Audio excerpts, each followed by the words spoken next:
Mood of the nation. നമ്മുടെ രാജ്യത്ത് ഇന്നൊരു തെരഞ്ഞെടുപ്പ് നടന്നാൽ രാജ്യത്തെ ജനങ്ങൾ എങ്ങനെയാ തെരഞ്ഞെടുപ്പിനെ വോട്ട് ചെയ്യും എന്നറിയാനാണല്ലോ മൂഡ് ഓഫ് ദ നേഷൻ എന്ന് നമ്മൾ സർവേ നടത്തുന്നത്. ഇന്ത്യ ടുഡേ ഒരു സർവേ നടത്തി. India Today pro B J P ചാനലൊന്നും റിപ്പബ്ലിക്കൻ ചാനലാണ് നടത്തിയിരുന്നത്, നമുക്ക് പറയാതെ ബി ജെ പിക്ക് അനുകൂലമായിട്ട് ചെയ്തതാണ്. ഇന്ത്യ ടുഡേ ഒരു സർവേ നടത്തി.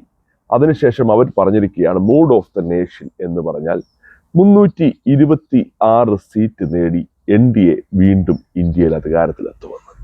ബി ജെ പിക്ക് തന്നെ 261 സീറ്റാണ് അവർ പറയുന്നത്. അപ്പോൾ ഈ രാജ്യത്ത് ജൻസി കലാപം ഉണ്ടാക്കാൻ നോക്കുകയും കോക്രോച്ച് പാർട്ടിയെ ഇറക്കിവിടാൻ ശ്രമിക്കുകയും ഒക്കെ ചെയ്തതിന് ശേഷം ഈ രാജ്യത്തെ സാധാരണക്കാരനായ ജനം എന്ത് തീരുമാനിക്കുന്നു അല്ലെങ്കിൽ എന്താഗ്രഹിക്കുന്നു എന്നത് വ്യക്തമായി തന്നെ പറയുന്നുണ്ട്. 1-2% ഒന്നും വ്യത്യാസമല്ല പറയുന്നത്. ഇന്ത്യ മുന്നണി എന്ന് പറഞ്ഞ് മുഴുവനായി 185 സീറ്റിൽ ഒരു സീറ്റ് പോലും മുന്നോട്ട് പോകാനുള്ള ഒരു സാധ്യതയുമില്ല എന്നാണ് അവർ ആ മൂഡ് ഓഫ് ദ നേഷനിൽ പറയുന്നത്. കോൺഗ്രസിന്റെ സീറ്റുകൾ 115 സീറ്റുകളോളം പറയുന്നുണ്ട്.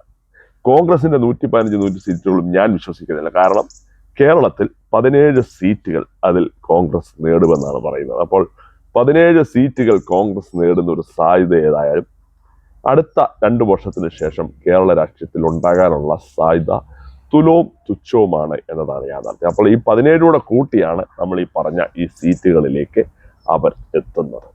ഈ രാജ്യത്ത് ഏറ്റവും കൂടുതൽ ആൾക്കാർ ഈ രാജ്യത്തിന്റെ പ്രധാനമന്ത്രിയാകാൻ ആഗ്രഹിക്കുന്ന ആര് എന്ന ചോദ്യത്തിന് 48.6% ഇന്ത്യയിലെ ജനം പറയുന്നത്, അല്ലെങ്കിൽ ഈ സർവേയിൽ പങ്കെടുത്തവർ പറയുന്നത്, നരേന്ദ്രമോദി വീണ്ടും ഇന്ത്യയുടെ പ്രധാനമന്ത്രിയാകണമെന്നാണ്. അപ്പോൾ നിങ്ങൾ ഓർത്തു നോക്കിയേ, NDA എന്ന് പറഞ്ഞ മുന്നണി അധികാരത്തിൽ വരണമെന്ന് ആഗ്രഹിക്കുന്നതിനോടൊപ്പം തന്നെ നരേന്ദ്രമോദി എന്ന ഇന്ത്യയുടെ ഐക്കൺ 48% പേർ പറയുകയാണെന്ന് അർത്ഥം. അവിടെയാണ് നമ്മുടെ രാജ്യത്തിന്റെ പ്രതിപക്ഷ നേതാവായിട്ടുള്ള രാഹുൽ ഗാന്ധിയുടെ പെർഫോമൻസ് നമ്മൾ കാണുന്നത്. വെറും 27% ആൾക്കാർ, അത് 5-6% വ്യത്യാസമല്ല ഉള്ളതെന്ന് ഓർത്തു. കഴിഞ്ഞ 2-3 മാസങ്ങൾക്ക് മുമ്പ് രാഷ്ട്രീയത്തിൽ സജീവമായി കേരളത്തിലൊരു സംസ്ഥാനത്തിന്റെ മുഖ്യമന്ത്രിയായ വിജയ്ക്ക് പോലും 9% ആൾക്കാർ വിജയ് പ്രധാനമന്ത്രിയാകണമെന്ന് ആഗ്രഹിക്കുകയും അദ്ദേഹത്തിന് ആ സർവേയിൽ വോട്ട് ചെയ്യുകയും ചെയ്തപ്പോൾ ലോക ചരിത്രത്തിലെ തന്നെ 3 തെരഞ്ഞെടുപ്പുകൾ പരാജയപ്പെട്ട ഒരു നേതാവ് 4ാമത് വീണ്ടും ഒരു മുന്നണിയെ അല്ലെങ്കിൽ ഒരു പാർട്ടിയെ വീണ്ടും തെരഞ്ഞെടുപ്പിൽ നേതൃത്വം നൽകുക എന്ന് പറഞ്ഞാൽ ലോക ചരിത്രത്തിൽ കണ്ടിട്ടുള്ളതല്ല. ഇപ്പൊ BJP കേസാണെന്ന് വെച്ചു. ഒരു തെരഞ്ഞെടുപ്പിൽ പരാജയപ്പെട്ട നേതാവിനെ അവർ ഏതേലും ഒരു സംസ്ഥാനത്ത് വീണ്ടും അടുത്ത തെരഞ്ഞെടുപ്പിൽ അവരുടെ നേതാവായി ഉയർത്തി കാണിക്കുന്നുണ്ടോ എന്ന് നിങ്ങൾ ശ്രമിക്കണം. അതിപ്പോ BJP വിഷയമല്ല, രാജ്യത്ത് അല്ലെങ്കിൽ ലോകത്തെല്ലാ സ്ഥലങ്ങളിലും നടക്കുന്ന കാര്യമാണ്.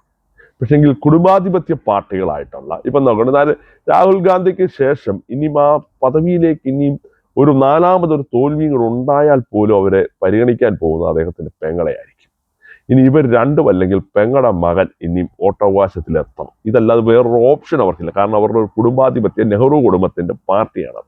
ഇപ്പൊ അഖിലേഷ് യാദവിനെ തെരഞ്ഞെടുപ്പുകളിൽ വീണ്ടും മുലായം സിംഗ് പരാജയപ്പെട്ടപ്പോൾ അഖിലേഷ് യാദവിനെ നേതൃത്വത്തിലേക്ക് കൊണ്ടു. അഖിലേഷ് വിജയിച്ചു, വീണ്ടും അഖിലേഷ് പരാജയപ്പെട്ടുകൊണ്ടിരിക്കുകയാണ്. അഖിലേഷും അല്ലെങ്കിൽ മാറി അഖിലേഷിന്റെ ഭാര്യ. ഇനി അവിടെ ഒരു നേതൃമാറ്റം ഉണ്ടാകണമെങ്കിൽ അഖിലേഷിന്റെ മകൻ ഈ തെരഞ്ഞെടുപ്പ് രാഷ്ട്രീയത്തിലേക്ക് വരണം.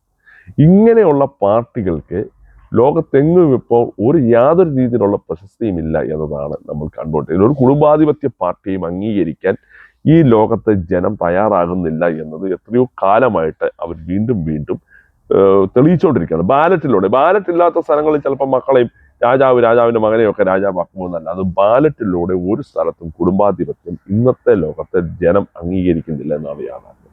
അപ്പോൾ മൂഡ് ഓഫ് ദ നേഷൻ എന്ന് പറഞ്ഞൊരു സർവേ ഇന്ത്യ ടുഡേ നടത്തിയപ്പോൾ രാഹുൽ ഗാന്ധി ഇന്ത്യയുടെ പ്രധാനമന്ത്രിയാകും എന്നായിരിക്കാം ചിലപ്പോൾ അവർ പോലും കരുതിയത് ഈ സർവേയിൽ. പക്ഷെങ്കിൽ 48.8, അതായത് 1.5% കൂടി ആൾക്കാർ ഇനിയും അദ്ദേഹത്തിന് അടുത്ത ചില സർവേകളിലൂടെ വോട്ട് ചെയ്താൽ, ഇതിൽ കൂടുതൽ ആൾക്കാർ അദ്ദേഹത്തിനെ അനുകൂലിച്ചാൽ ഈ രാജ്യത്തെ പകുതിയധികം ജനം അല്ലെങ്കിൽ 50%, ഇലക്ഷന് മുമ്പ് ഞാൻ കരുതുന്നത് നരേന്ദ്രമോദിയുടെ ജനസ്വാധീനം 50% മേളിലേക്കാവുന്നു. അതായത് രാജ്യത്തെ പകുതിയിൽ കൂടുതൽ ആൾക്കാർ ഒരു വ്യക്തി പ്രധാനമന്ത്രിയാകണമെന്ന് ആഗ്രഹിക്കുന്നുണ്ടെങ്കിൽ ആ മുന്നണി വീണ്ടും അധികാരത്തിൽ വരുമെന്നതാണ് യാഥാർത്ഥ്യം.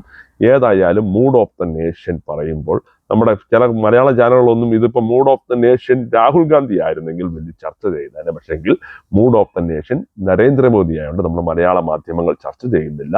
ഉത്തർപ്രദേശ് തെരഞ്ഞെടുപ്പിൽ പോലും BJP വീണ്ടും അധികാരത്തിൽ വരുമെന്നാണ് മൂഡ് ഓഫ് ദ സ്റ്റേറ്റ് പറയുന്നത്. അപ്പോൾ എന്നെ കേട്ടിരുന്ന എല്ലാവർക്കും ഒരിക്കൽ കൂടി നല്ല നമസ്കാരം.